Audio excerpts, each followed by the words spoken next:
So the last part of the ayah has a very important action that I want us to remember. Allah subhanahu wa ta'ala is asking us to be patient in tough times, or have sabr. Who will tell me what does it mean? How do you see this ayah of being patient in tough times? How do you see this?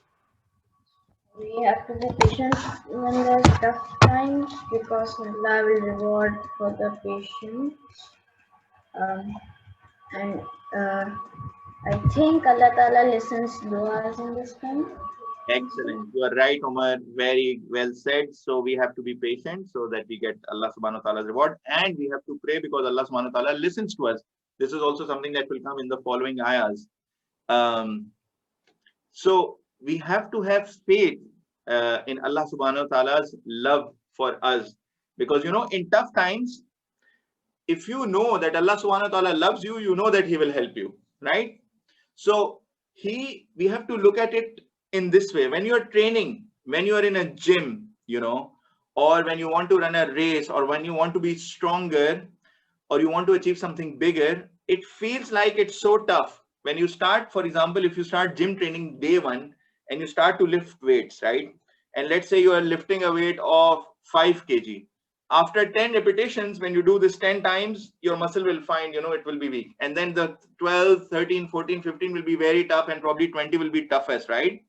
When you do weight training in gym, that is a tough time for you, But if you continue doing, then inshallah, day 2 in your gym, day 3, day 4, week 1, week 2, week 3, you will progress. And then you'll be lifting 5 kgs, and then 10 kgs, and then 20 kgs.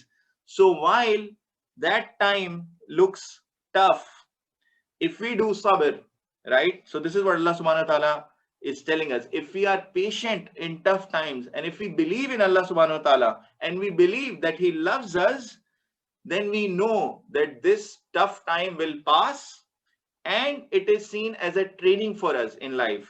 And Allah subhanahu wa ta'ala is preparing us for something bigger when we go through the tough time, so that the next time that comes to us, probably we will find it very easy. And always when you go to, I'm just trying to relate it to the example of the gym. Even your instructors, they're trying to prepare you with something bigger. They're trying to, so you graduate to the next level, you move to the next level as you progress through it. So the tough elements, and once, by the way, you have moved to, let's say you're lifting 10 kgs, when you lift 5 kgs, it feels so light. It feels nothing. It becomes so easy. The important thing is to be consistent and to have patience in tough times, because Allah subhanahu wa ta'ala, we have to believe in His love, that He loves and cares for us, and He will take us through that tough time as well. So that's a very, very important action for us to take again from the last part of this ayah.